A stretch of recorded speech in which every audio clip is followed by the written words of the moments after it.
Graça e paz, meus amados.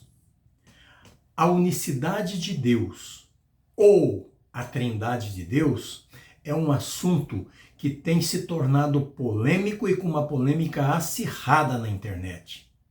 No entanto, aqueles que usam comentar sobre esse assunto, uns defendem um lado, outros defendem o outro, mas ninguém traz um esclarecimento preciso e convincente a respeito da unicidade ou da Trindade de Deus. E o que nós estamos fazendo aqui hoje é exatamente isso. Trazer para você, meu querido, trazer para você que quer a verdade bíblica, trazer para você que quer conhecer a palavra de Deus e quer servir a Deus de uma forma gloriosa, na verdade absoluta que é Cristo, porque Jesus disse que Ele é a verdade. E você conhecendo a verdade, você vai ser liberto. Então é isso que nós vamos fazer para você hoje. Trazer para você a verdade de Cristo, a verdade do Evangelho, a verdade das Escrituras Sagradas, para que você absorva essas verdades, seja liberto de crendices e de dogmas e você possa servir a Deus de uma forma sincera, amorosa, coerente e dentro daquilo que Deus revelou para você. Ok? Nós vamos ver tudo isso logo após a vinheta.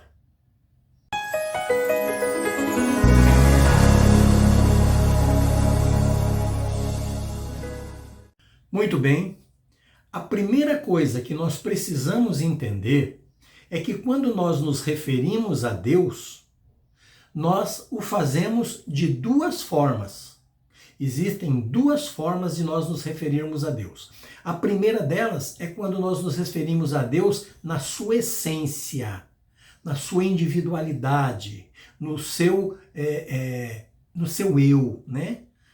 Por assim dizer, vamos usar esse termo para ficar claro para o nosso entendimento. Então, quando nós nos referimos a Deus na sua integridade absoluta de ser. E a segunda dela é quando nós nos referimos a Deus na sua manifestação. Então, uma coisa é o ser, a outra coisa é o se manifestar.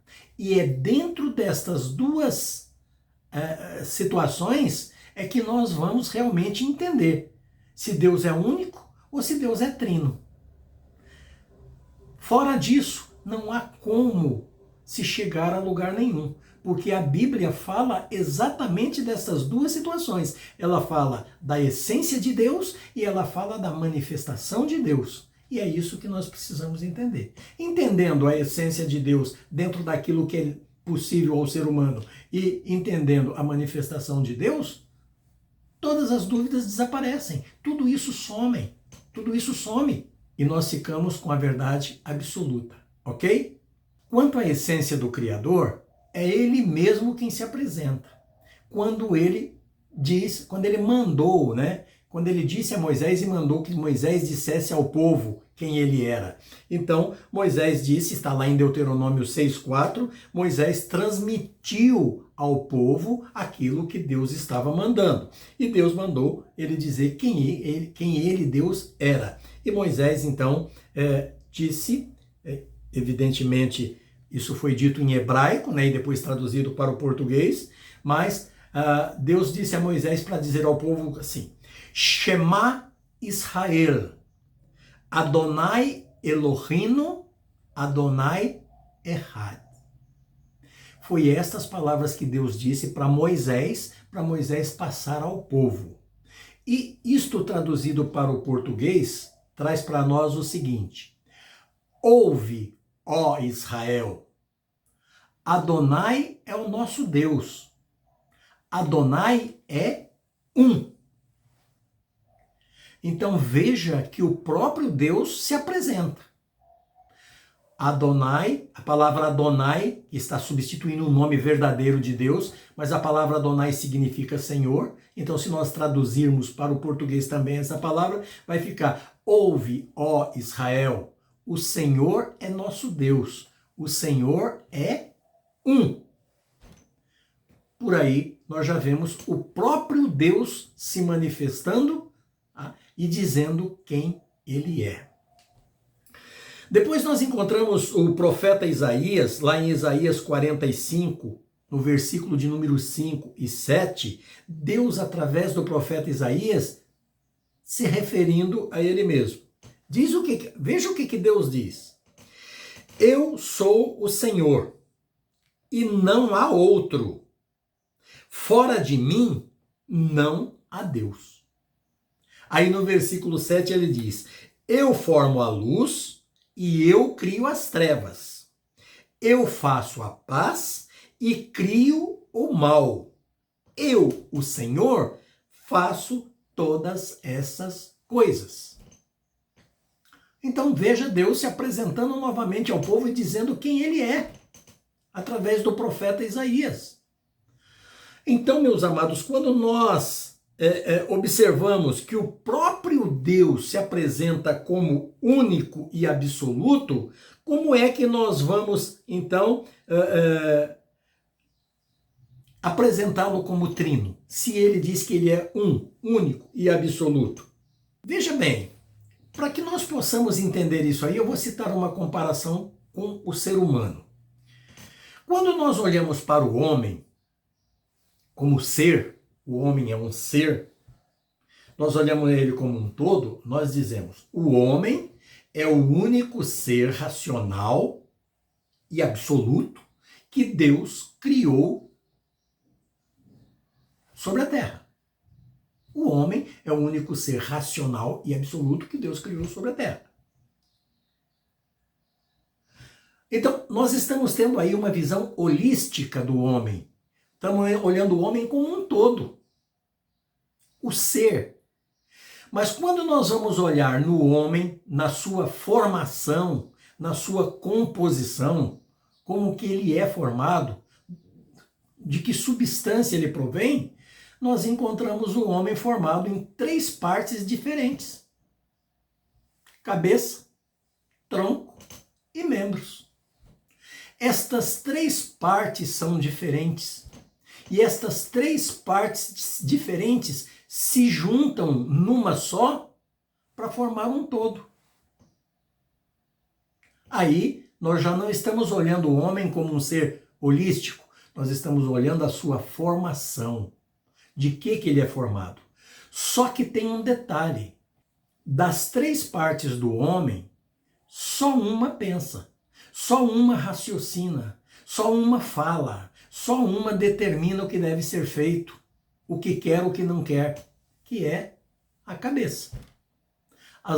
O corpo, o tronco e os membros não falam, eles têm apenas a sua função, que é para alimentar todo o corpo, que são as vísceras internas, e o outro que são os membros para manipular, agir e para caminhar, se locomover sobre a terra. Então é um ser formado em 3. Aí você vai dizer para mim, mas então, Deus também é 3, ele é um só. Mas ele é Pai, Filho e Espírito Santo. Ai.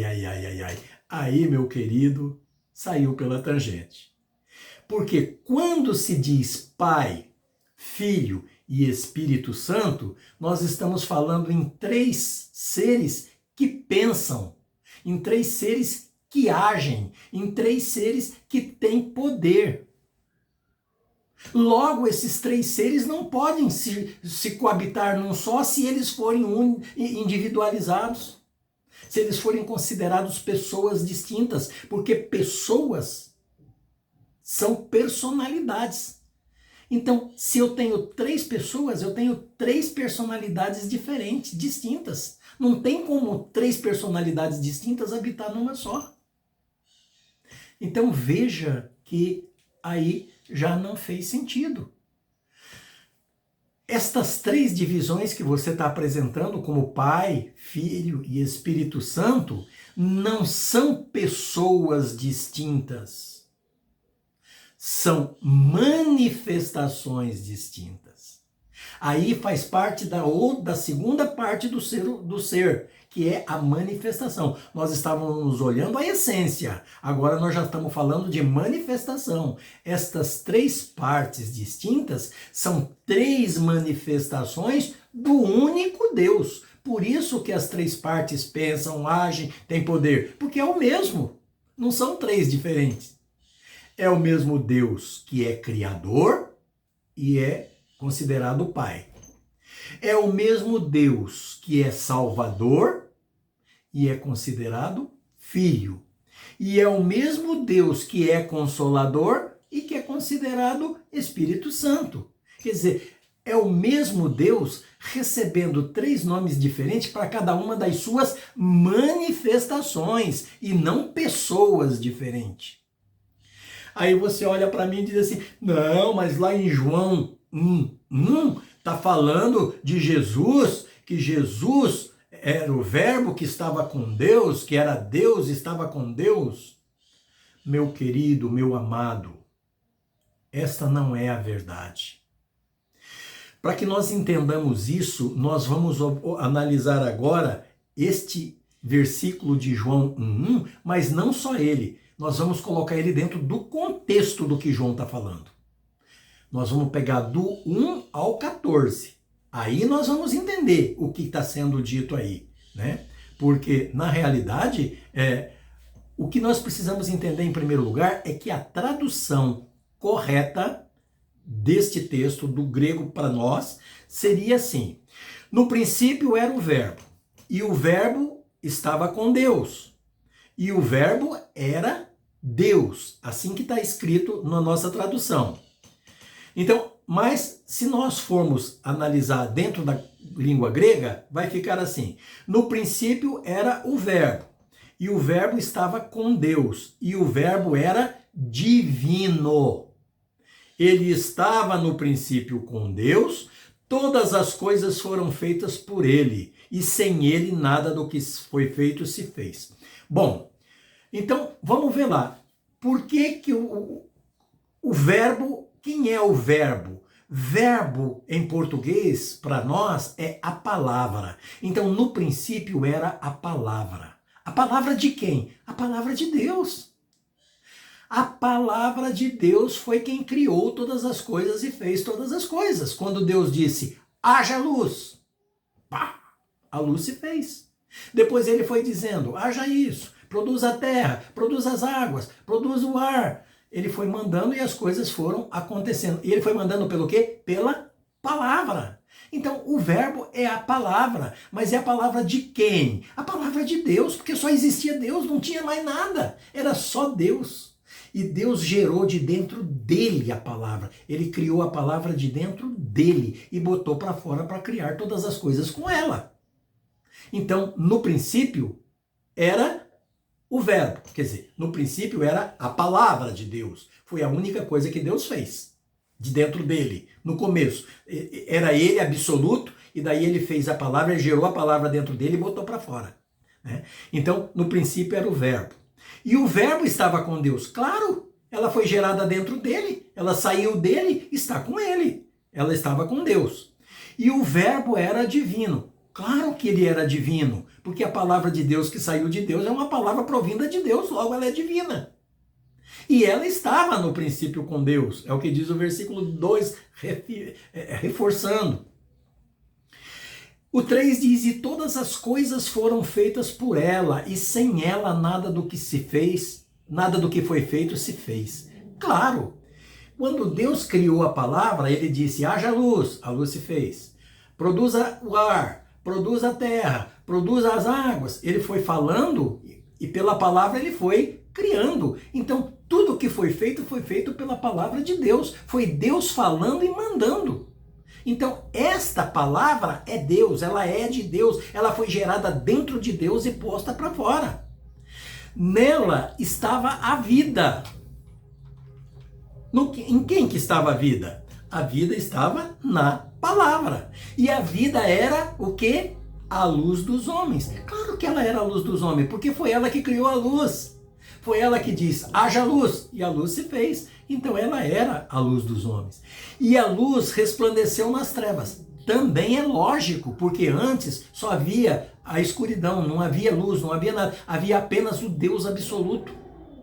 E quando ele criou a luz, ela resplandeceu nas trevas. E as trevas não compreenderam a luz. Aí depois o versículo 6 vai dizer que houve um homem, né, enviado de Deus, cujo nome era João. Aí ele já não está falando mais da palavra, ele não está falando nada. Ele vai dizer que esse homem foi que veio para dar o testemunho da luz. Este homem, João, não era a luz, ele veio para dar o testemunho da luz. Esta palavra, esta luz que veio ao mundo, ela veio para o quê? Para dar salvação à humanidade. Ela veio para os homens, ela veio para salvar os homens, mas os homens não a compreenderam. Eles não entenderam a palavra de Deus como não entende até hoje. Até hoje está se discutindo, questionando, porque não se chega a lugar nenhum, não se chega ao entendimento da palavra de Deus. Então a palavra veio para o homem, ela veio para os seus, mas os seus não receberam. Muitos renegam a palavra de Deus, né? Mas a todos que a receberam, quer dizer, todos que receberam esta palavra, é o que está lá no versículo 12, foi-lhes dado o poder de serem chamados filhos de Deus. Sim. Se eu recebo a palavra de Deus, que é o Filho unigênito de Deus, porque foi a única coisa que Deus gerou dele, e nós vamos comprovar isso. Foi a única coisa que Deus gerou dele. Se eu recebo esta palavra em mim, ela vem habitar em mim e eu vou passar a agir por ela, ela que é o Filho de Deus, vai me dar o poder de todo aquele que olhar para mim me chamar de Filho de Deus, porque ela está manifesta em mim. O Filho de Deus está manifesto em mim. E eu estou agindo sob a direção do Filho de Deus, que é a palavra de Deus, vinda pelo Espírito Santo de Deus para mim. Então, eu vou receber o poder de ser chamado Filho de Deus, que foi o que aconteceu com Yeshua. Ele recebeu a palavra plena de Deus, né? E então nós vamos poder ser chamados filhos de Deus porque não nascemos da carne nem do sangue, mas nascemos da vontade de Deus, que enviou o seu Filho unigênito para nós, que é a palavra dele, e ela veio para nos dar a salvação. E veja que o versículo 14 diz: e a palavra se fez carne e habitou entre nós. Quando que a palavra se fez carne e habitou entre nós? A palavra de Deus se fez carne e habitou entre nós. Quando que ela se fez carne e habitou entre nós? Quando Jesus saiu do batismo do Jordão, que ele estava saindo das águas, o céu se abriu e o Espírito de Deus desceu sobre ele como uma pomba e o ungiu. E trouxe para ele a palavra, ungiu ele com toda a plenitude da palavra de Deus, que é o Filho unigênito de Deus. Aí como é que você pode dizer que é o Filho unigênito de Deus? Ora, a própria continuação do versículo é que diz: e o Verbo se fez carne e habitou entre nós, e vimos a sua glória. A glória de quem? Da palavra, como a glória do unigênito do Pai. E vimos a glória da palavra como a glória do unigênito do Pai. Então quem é o unigênito do Pai? É a palavra, não é Jesus. É a palavra. Jesus ainda não existia, Jesus não tinha vindo ainda, Deus ainda está criando todas as coisas. E vimos esta glória da palavra cheia de graça e de verdade. Então é isto que João está dizendo no capítulo 1, do versículo 1 ao 14. A palavra de Deus que nós recebemos nos dá o direito de sermos chamados filhos de Deus. Por isso que Jesus foi chamado de Filho de Deus, porque ele recebeu com plenitude a palavra de Deus, né? Ele recebeu com plenitude essa luz. Essa luz veio para nós através de Yeshua. Logo, Yeshua é o portador desta palavra, é o portador do Filho unigênito de Deus, que é a palavra. Por quê? Como é que se cria um filho? Um filho, como é que se gera um filho? Um filho é gerado dentro da sua mãe, no ventre, depois de pronto ele é colocado para fora. Então, gera-se dentro e põe para fora. E Deus fez o quê? Deus gerou a palavra dentro dele e depois pôs para fora. Por isso vimos a glória desta palavra como o unigênito de Deus. Por que unigênito? Porque foi a única coisa que Deus gerou dele mesmo, a palavra. O resto ele criou. Todos os restos das outras coisas ele criou pela palavra dele. Ele foi falando, a palavra dele foi falando e foi criando todas as coisas. Mas a palavra foi gerada dentro. Então é o Filho unigênito. E Jesus recebeu esta palavra com plenitude na saída do Jordão. para poder fazer a missão messiânica. O que significa Messias em hebraico? Ungido. O que significa Cristo em grego? Ungido. Então, por isso, Cristo, o ungido. Jesus, Cristo. Jesus, o ungido. Ungido de quem? De Deus. E foi ungido com o quê? Com a palavra plena de Deus. Então, ele é um homem que recebeu a palavra de Deus para pregar à humanidade. Aí você pode dizer para mim, mas você está criando interpretações. De forma alguma. E eu vou provar para você que não. Porque o próprio João, ele depois lá na primeira carta dele, quando ele escreve a primeira epístola dele, ele esclarece isso. E ele colocou lá no versículo 5, 7, no capítulo 5, no versículo 7, ele colocou lá, porque três são os que testificam no céu. O Pai, que é o Deus Criador, a Palavra, que é a palavra do Pai, e o Espírito Santo, que é o Espírito do Pai.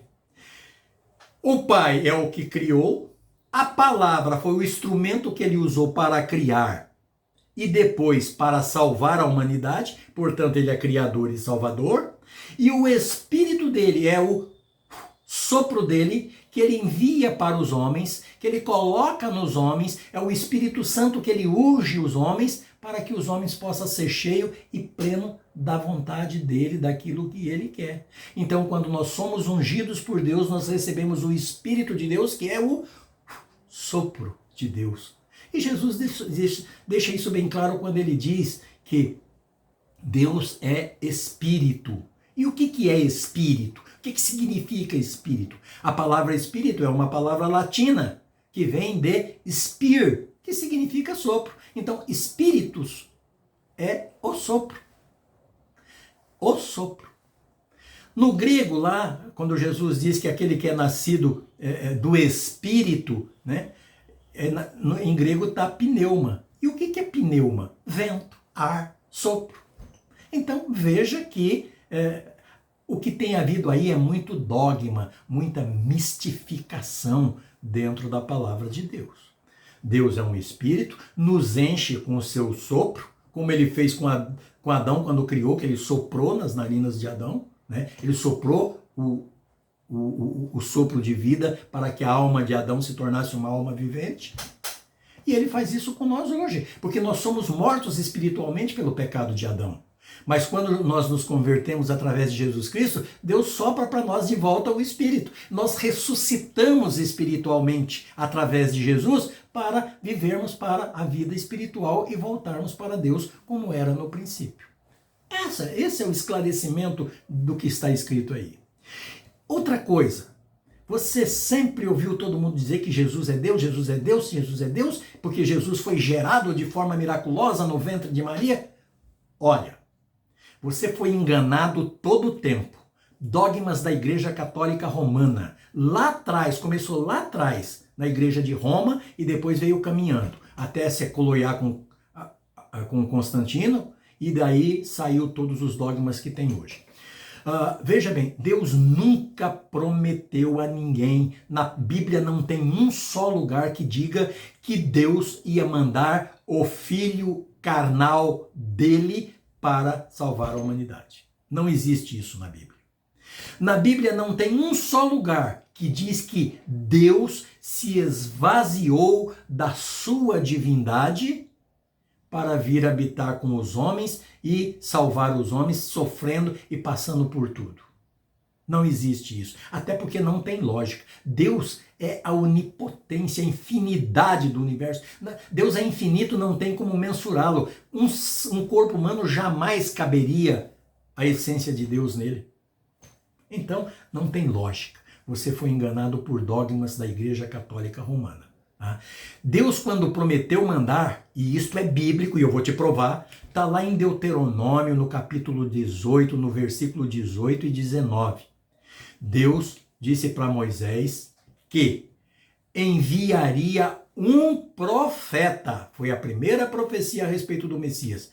Deus disse que enviaria um profeta do meio do povo, um homem semelhante a Moisés, do meio do povo, e que colocaria na boca deste profeta as palavras dele. E todo aquele que ouvisse as palavras que Deus enviasse através deste profeta e não obedecesse, Deus requereria dele.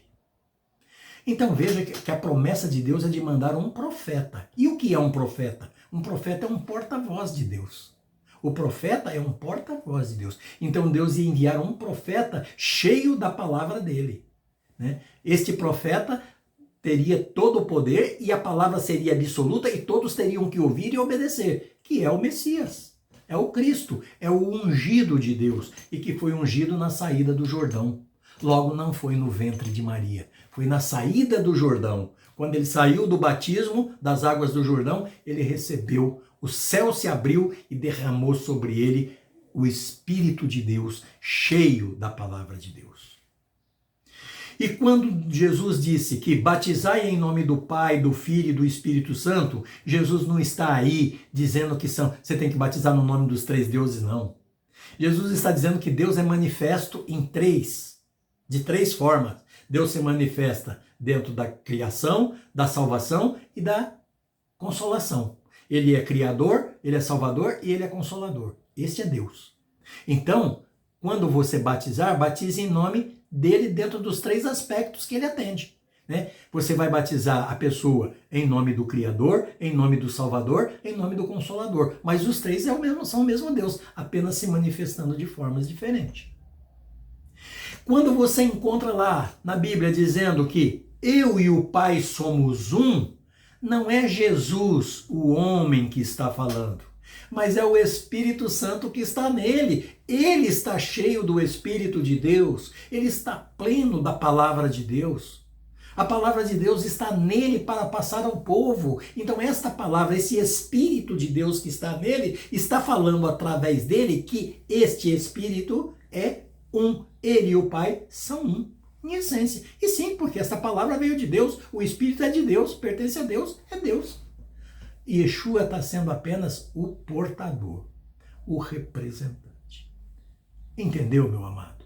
Então, nós temos que desmistificar essa história de trindade. Não há um só lugar na Bíblia que se fale em trindade. Não existe trindade, não existe doutrina bíblica da trindade. Existe doutrina de igreja, doutrina eclesiástica, criada por homem, inventada por homem, colocada em nome da Bíblia. Isso existe. Agora, existe doutrina bíblica que fale de trindade, de três deuses diferentes, operando e habitando num mesmo Deus? Isso é absurdo. Isso não existe. Esta é a verdade. Se você encontrar alguma coisa diferente disso que eu estou falando, coloque aí embaixo nos comentários e eu vou ter o prazer de responder para você, de esclarecer para você, porque você não vai encontrar na Bíblia nada diferente disso que eu estou dizendo para você. Tudo que eu falei aqui você acha lá. Agora, você não vai encontrar nada que conteste as minhas palavras, a não ser que tenha uma má interpretação, uma má fundamentação. Aí nós dois vamos entender, né? Nós vamos buscar os originais, né? Vamos buscar a hermenêutica, e daí nós vamos chegar a uma conclusão. Mas o que eu estou te falando, eu te falo em plena consciência. Deus é único, absoluto. Pai, Filho e Espírito Santo são três atributos dele. Ele recebe os três títulos. Ele recebe o título de Pai, ele recebe o título de Filho e ele recebe o título de Espírito Santo, como Criador, Salvador e Consolador.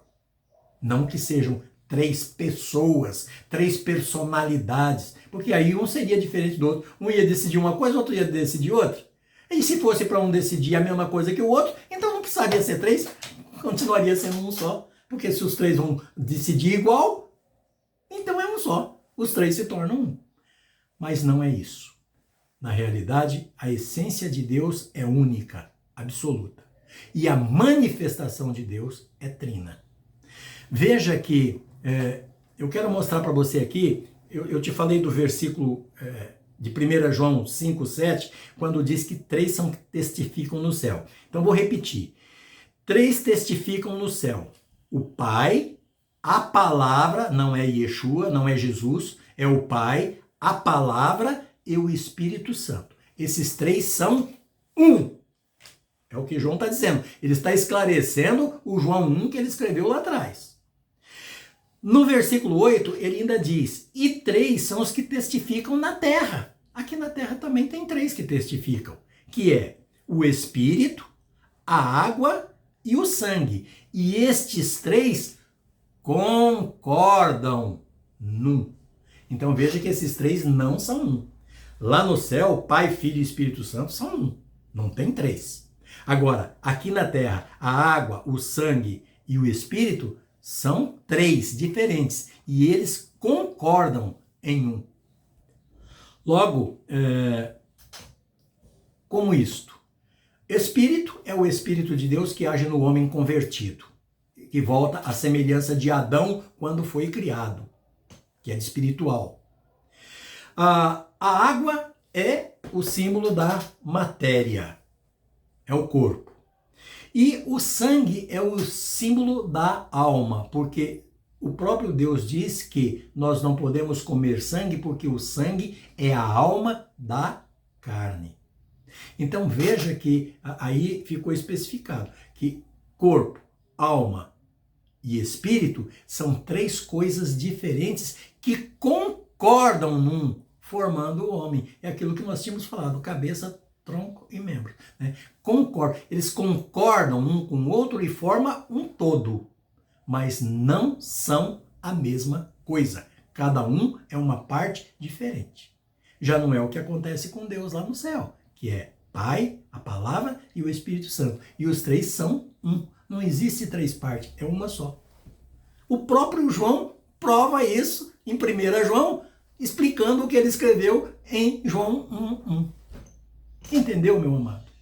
Eu espero que você tenha entendido. Se você tiver alguma dúvida, coloca nos comentários, pergunta e eu vou responder para você com todo prazer, dentro da palavra de Deus, sem invenção, sem dogma, sem crendice. Ok? Que Deus o abençoe, te dê luz, que o Espírito Santo ilumine a sua mente e te mostre a cada dia qual é a boa, agradável e perfeita vontade de Deus para a sua vida. Amém? Que assim seja, em nome de Jesus.